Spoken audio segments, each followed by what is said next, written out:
दोस्तों, स्वागत है मेरे चैनल एस्ट्रो शिवा में। आज हम पंच महापुरुष योग के बारे में जानेंगे। जैसा कि नाम है पंच, पांच महापुरुष, मतलब जिन लोगों की कुंडली में ये जो प्रेजेंट होगा, बड़े ही भाग्यशाली, धनी, वेल्दी, प्रॉस्पर, समाज में ऊंची पदवी पे कार्य करने वाले, हेल्दी होंगे।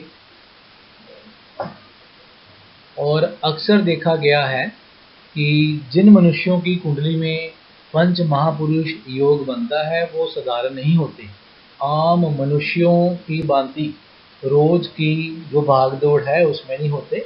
इनको जीवन की हर सुख समृद्धि, कंफर्ट्स ऑफ लाइफ जो है वो ईश्वर से प्राप्त होती है। तो आइए जानते हैं पंच महापुरुष योग है क्या और कैसे बनते हैं। तो पंच का मतलब पांच तत्वों से है जिनसे मिलकर हमारा शरीर बना है। वो पांच तत्व अग्नि, आकाश, जल, पृथ्वी और वायु है। तो ग्रह मंडल में जो हमारे नवग्रह हैं उनमें से मंगल देव जो हैं वो अग्नि के कारक हैं, अग्नि के सिग्निफिकेटर हैं। जुपिटर जो हैं वो आकाश तत्व के कारक हैं। विनस जल तत्व को रिप्रेजेंट करते हैं, जल के कारक हैं। जो बुध देव हैं वो पृथ्वी तत्व के कारक हैं। और जो शनि देव हैं वो वायु तत्व के कारक हैं या वायु के सिग्निफिकेटर हैं। तो ये पांच ग्रह जो हैं जब भी मिलके जातक की या मनुष्य की कुंडली में केंद्र स्थान में अगर सब राशि के हों या उच्च राशि के हों तो हम कहेंगे कि उसकी कुंडली में पंच महापुरुष योग विराज प्रेजेंट है। तो this yoga is formed and produce 5 kinds of great persons. तो एक एक करके हम स्टडी करेंगे उनको।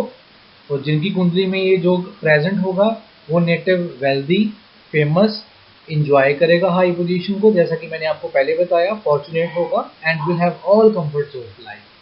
तो आइए चलते हैं आगे विस्तार से हम जाने कि पंच महापुरुष योग कैसे बनते हैं। तो सबसे पहला योग दोस्तों रुचिका योग है। रुचिका योग कब बनता है?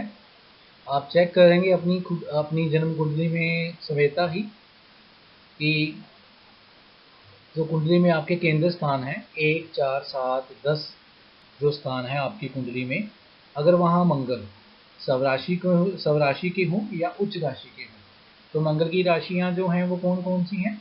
मंगल की जो पहली राशि है, पहली राशि मंगल की है और 8वीं राशि मंगल की है, मेष और वृश्चिक।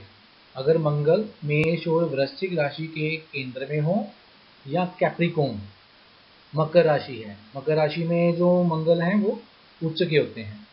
तो अगर सब राशि और उच्च के होके मंगल ग्रह केंद्र में अगर विराजमान होंगे तो रुचिका योग बनाएंगे। और जिन मनुष्यों की कुंडली में रुचिका योग बनता है उनकी जो नेचर है वो फायरी नेचर होती है, क्योंकि मंगल आग को रिप्रेजेंट करते हैं, अग्नि को रिप्रेजेंट करते हैं। तो फायरी नेचर का मतलब यहाँ क्या होगा, क्या समझेंगे? फायरी नेचर का मतलब है कि बड़े साहसी होंगे, लीडरशिप क्वालिटीज़ के होंगे, हमेशा आगे रहने वाले, बोल्ड नेचर के, मतलब मुंह पे जवाब देने वाले, बड़े ही शूरवीर टाइप के। तो ऐसे लोगों को फायरी नेचर का मतलब ये होगा, बड़ा ही उत्साह होगा इनमें। जैसे पुराने ज़माने में युद्ध में सेनापति होते थे, क्योंकि मंगल जो हैं वो सेनापति के कारक हैं। तो आजकल तो वैसे युद्ध नहीं है, तो जो ऑफिस की पॉलिटिक्स है, जो प्रेजेंट टाइम में हमारी ऑफिस की पॉलिटिक्स है, जो हमारी वर्क कल्चर है, वहाँ जो पॉलिटिक्स होती है, तो वहाँ ऐसे लोग बहुत तेज़ होते हैं। तो ऐसे लोग बड़े एक्टिव और स्मार्ट ढंग से सिचुएशन से निकलते हैं और लीडरशिप क्वालिटीज़ के साथ लाइफ में आगे बढ़ते हैं। तो हमेशा ये सक्सेसफुल होते हैं, ज़िंदगी में हर कंफर्ट को, लाइफ को एंजॉय करने वाले होते हैं जिनकी कुंडली में रुचिका योग विराजमान होता है। तो आप स्वयं अपनी कुंडली चेक कर सकते हैं कि क्या आपका मंगल जो है वो केंद्र स्थान में प्रेजेंट है या नहीं। पंचमुनि महायोग है उसके बारे में पढ़ते हैं। तो सेकंड नंबर पे आता है हमारे पास भद्रा योग। भद्रा योग जो है वो मरकरी बनाता है। अगर मरकरी केंद्र पोजीशन में 1, 4, 7, 10 स्थान में कहीं भी विराजमान हो सब राशि का होके 3 और 6 राशि, बुध और कन्या राशि जो है वो बुध देव की अपनी राशि है और 6 राशि इनकी मूल त्रिकोण राशि है। 6 राशि में यदि कन्या राशि में है बुध उच्च के माने जाते हैं। तो अगर बुध सब राशि हो या उच्च राशि हो तो भद्रा योग बनता है। अब जितने भी जातक हैं, जितने भी पर्सन्स हैं जिनकी कुंडली में भद्रा योग बनता है तो वो अर्थी नेचर के होंगे, अर्थी नेचर के, क्योंकि जो स्वयं बुध है उनकी जो नेचर है वो अर्थ है, वो अर्थ तत्व को रिप्रेजेंट करते हैं, पृथ्वी तत्व को रिप्रेजेंट करते हैं हमारे बुध। तो उनकी नेचर पृथ्वी तत्व की होगी। शेर की तरह वो वीर होंगे, लॉयन की तरह वीर होंगे, मतलब एक कॉन्फिडेंस के साथ बात करने वाले होंगे। शेर की तरह मतलब ये नहीं है कि वो शेर की तरह हारने वाले होंगे। भाई हम लोग सभ्य लोग हैं, ठीक है, हम एक सोसाइटी में रहते हैं, तो यहाँ लॉयंस लाइक का मतलब है कि आदमी में साहस होगा, आदमी साहस के साथ बात करेगा, कॉन्फिडेंस के साथ बात करने वाला और आगे आगे होके लीडरशिप क्वालिटी के साथ बात करने वाला होगा। तो लर्नड होगा, बड़ा स्किल्ड होगा, इंटेलिजेंट होगा, खाने पीने में सात्विक होगा, अच्छी बॉडी होगी उसकी, जो उसकी वाणी होगी, वॉइस होगी, बड़ी ही डीप होगी, क्लियर्ड होगी। योगा में, मेडिटेशंस में वो अच्छा होगा, सभी के साथ अच्छे रिलेशन बना के रखेगा, बड़े ही मित्र वाला होगा, फ्रेंडशिप का सर्कल उसका बहुत अच्छा होगा।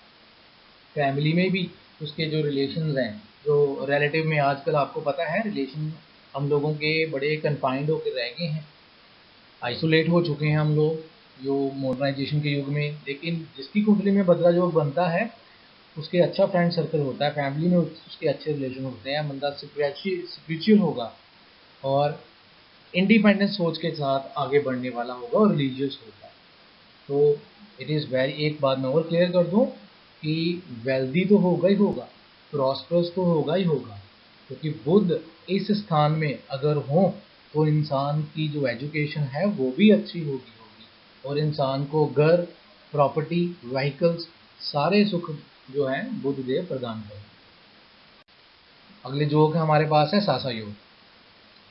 तो सासा योग हमारे सैचन बनाते हैं। सैचन अगर केंद्र में हो, सब राशि में हो, उच्च में हो, ये 10वीं राशि जो है कैप्रिकॉर्न मकर शनिदेव की अपनी राशि है, 11वीं इनकी मूल त्रिकोण राशि है। तो अगर यहाँ नंबर 10 लिखा हो या 11 लिखा हो, शनिदेव उच्च के कहाँ होते हैं? शनिदेव उच्च के 7वीं राशि में होते हैं, तुला राशि में होते हैं। तो अगर जो हमारे शनिदेव हैं वो यहाँ इस घर में केंद्र में भी हो और 7वीं राशि में भी हो, तब भी ये सासा योग बनेगा। तो आप अपनी कुंडली में चेक कर सकते हैं वो लोग जिनकी कुंडली में ये सासा योग बन रहा है। ये नीचे मैंने लिखा हुआ है कि सैचन अगर कैप्रिकॉर्न में हो, 11वीं राशि एक्वेरियम में हो या लिब्रा 7वीं राशि में हो, 1, 4, 7, 10 केंद्र पोजीशन में हो तो सासा योग बनता है। तो जो शनिदेव हैं वो वायु के कारक हैं, शनिदेव वायु के कारण हैं, तो वायु तत्व के कारण सासा योग जो है वो बनता है। आप चेक कर सकते हैं अपनी कुंडली में। तो जिनकी कुंडली में सासा योग बनता होगा उनकी नेचर एयर होगी। अब एयर क्या है? एयर एक स्थान में नहीं रहती, ये चलती रहती है, मतलब बदलाव पसंद करने वाले लोग होंगे, जिनको बदलाव पसंद है, ट्रांसफॉर्मेशन पसंद है, एक जगह से दूसरी जाना इनको बड़ा पसंद होगा, खुली हवा में रहना इनको बड़ा पसंद होगा, खुली जगह पे ये रहना पसंद करेंगे, समझदार होंगे, घूमना इनको पसंद है। जैसे जो एक खरगोश अगर हम देखें तो रैबिट लाइक इनकी नेचर होगी, एक जगह बैठना इनको पसंद नहीं है, घूमना, उछलना कूदना, बड़े एक्टिव टाइप के ये पर्सन्स होते हैं। कंफर्टेबल फील करते हैं जब ये हरी भरी जगह में, जैसे आजकल गर्मियों में सारे लोग पिकनिक के लिए टूरिस्ट स्पॉट पे जाते हैं, तो ये ऐसे लोग होते हैं जिनको माउंटेन्स में रहना, फॉल्स में रहना या उनको घूमना अच्छा लगता है। तो ऐसे लोग जिनकी कुंडली में सासा योग होता है वो चैरिटेबल होते हैं, लोगों की मदद करने वाले होते हैं और लोगों की वीकनेसेस जो हैं उनको जानने वाले होते हैं और बड़ी ही लाइवली नेचर के होते हैं साथ। और साथ ही साथ जिनकी कुंडली में मैंने पहले बता दिया, ये पांचों योग में से जो पंच महापुरुष योग हम स्टडी कर रहे हैं, इनमें से किसी में भी अगर ये योग बनता है तो वो जो जातक है वो वेल्दी, प्रॉस्पर एंड हेल्दी होगा ही होगा। तो जो नेक्स्ट हमारे पंच पुरुष महायोग है मलाव्या योग।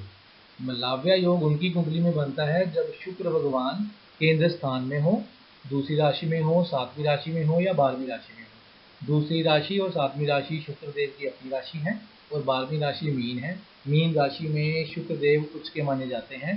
तो 1, 4, 7, 10 कहीं भी अगर शुक्र देव विराजमान हो तो मलाव्या योग बनता है। अब शुक्र की नेचर क्या है? शुक्र की नेचर जो है वो वाटरी है। शुक्र किसको रिप्रेजेंट करते हैं? जो जल तत्व की वस्तुएं उनको रिप्रेजेंट करते हैं। सो जल तत्व के कारण जो जो पंच तत्व जल है उसके कारण जो योग बनता है उसको मलाव्य योग कहते हैं। तो जिनकी कुंडली में मलाव्य योग बनता है तो वो बड़े ही ब्यूटीफुल, सुंदर चेहरे वाले, सुंदर बॉडी वाले, सुंदर रंग रूप वाले, अच्छा खाना पीना जिनको पसंद हो, खास करके सात्विक, क्योंकि जो शुक्र है वो एक सात्विक प्लैनेट है। हालांकि ये राक्षसी माने जाते हैं पर फिर भी ये राक्षसों में गुरु हैं और गुरु जो है वो एक सात्विक, जो सात्विक प्रवृत्ति वाला गिना जाता है, जब फॉलो करते हैं सात्विक प्रवृत्ति को। तो लग्जरी पसंद करने वाले, अच्छी हेल्थ वाले, आर्ट में, संगीत में, गीत में, नृत्य में, सभी चीज़ों में जो संपन्न लोग होते हैं जिनकी कुंडली में मालव्या योग आपको प्रेजेंट मिलेगा। तो आप चेक कर सकते हैं आपकी कुंडली में ये योग है या नहीं। नेक्स्ट जो लास्ट पंच महापुरुष योग है वो है हमसा योग। याद रखिएगा कि हमसा योग जिसकी कुंडली में विराजमान हो बड़ा ही भाग्यशाली इंसान हो।